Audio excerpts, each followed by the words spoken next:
కేవలం 4 నెలల వ్యవధిలోనే 10 వేర్వేరు క్రిమినల్ కేసుల్లో ఏకంగా 22 మందికి ఉరిశిక్ష విధిస్తూ ఒకే ఒక న్యాయమూర్తి సంచలన తీర్పులు ఇచ్చారంటే మీరు నమ్ముతారా? అవును, ప్రస్తుతం భారతదేశ వ్యాప్తంగా ఈ న్యాయమూర్తి పేరు మారుమోగిపోతోంది. ఉత్తరప్రదేశ్కు చెందిన additional district and sessions judge Ravikumar Diwakar ఇప్పుడు దేశవ్యాప్తంగా హాట్ టాపిక్గా మారారు. అసలు ఈ జడ్జి గారు ఎవరు? ఆయన ఇచ్చిన ఈ సంచలన తీర్పుల వెనుక ఉన్న కథ ఏంటి?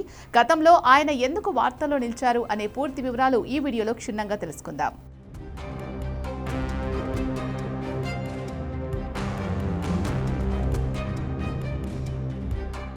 ఉత్తరప్రదేశ్లోని ముజఫర్నగర్ ఫాస్ట్ ట్రాక్ కోర్టులో అడిషనల్ డిస్ట్రిక్ట్ అండ్ సెషన్స్ జడ్జిగా బాధ్యతలు నిర్వహిస్తున్న రవికుమార్ దివాకర్ సరికొత్త రికార్డు సృష్టించారు. ప్రెస్ ట్రస్ట్ ఆఫ్ ఇండియా నివేదిక ప్రకారం 2026 ఏప్రిల్ నుంచి ఆగస్టు మధ్య అంటే కేవలం 4 నెలల కాలంలోనే ఆయన 10 ఘోరమైన క్రిమినల్ కేసుల్లో ఏకంగా 22 మంది నిందితులకు మరణశిక్ష విధించారు. ఆయన తీర్పులిచ్చిన ఈ కేసుల్లో ఒక న్యాయవాది, ఒక రైతు మరియు ఒక హోంగార్డ్ దారుణ హత్యకు గురైన కేసులు కూడా ఉన్నాయి.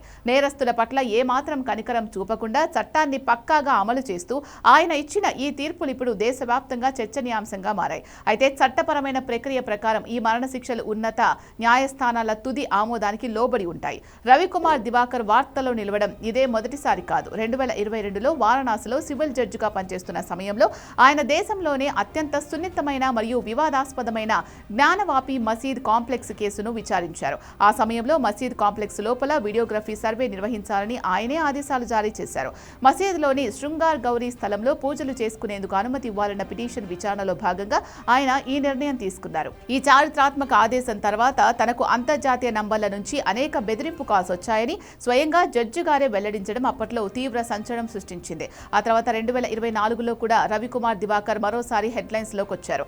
2010 నాటి బరేలీ అల్లర్ల కేసుకు సంబంధించిన ఒక విచారణ ఆర్డర్లో ఉత్తరప్రదేశ్ ముఖ్యమంత్రి యోగి ఆదిత్యనాథ్ ను ప్రస్తావిస్తూ ఆయన కొన్ని వ్యాఖ్యలు చేశారు. ఈ వ్యాఖ్యలు అప్పట్లో రాజకీయంగా, సామాజికంగా పెద్ద దుమారం రేపాయి. అయితే ఆ తర్వాత అలహాబాద్ హైకోర్టు ఆ వ్యాఖ్యలను సదరు ఆర్డర్ నుంచి తొలగించింది.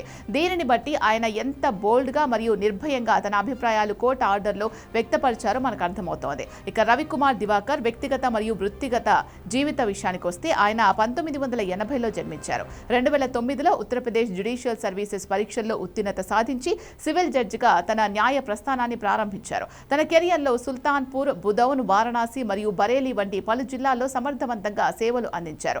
2017లో సివిల్ జడ్జ్ సీనియర్ డివిజన్ గా ప్రమోషన్ పొందిన ఆయన 2023లో ఉత్తరప్రదేశ్ హైయర్ జ్యుడిషియల్ సర్వీసెస్ లోకి అడుగుపెట్టారు. నవంబర్ 2025 నుంచి ముజఫర్నగర్ కోర్టులో బాధ్యతలు చేపట్టిన ఆయన కేవలం కొన్ని నెలల్లోనే ఈ రికార్డు స్థాయి ఉరిశిక్షల తీర్పులతో వార్తల్లో నిలిచారు.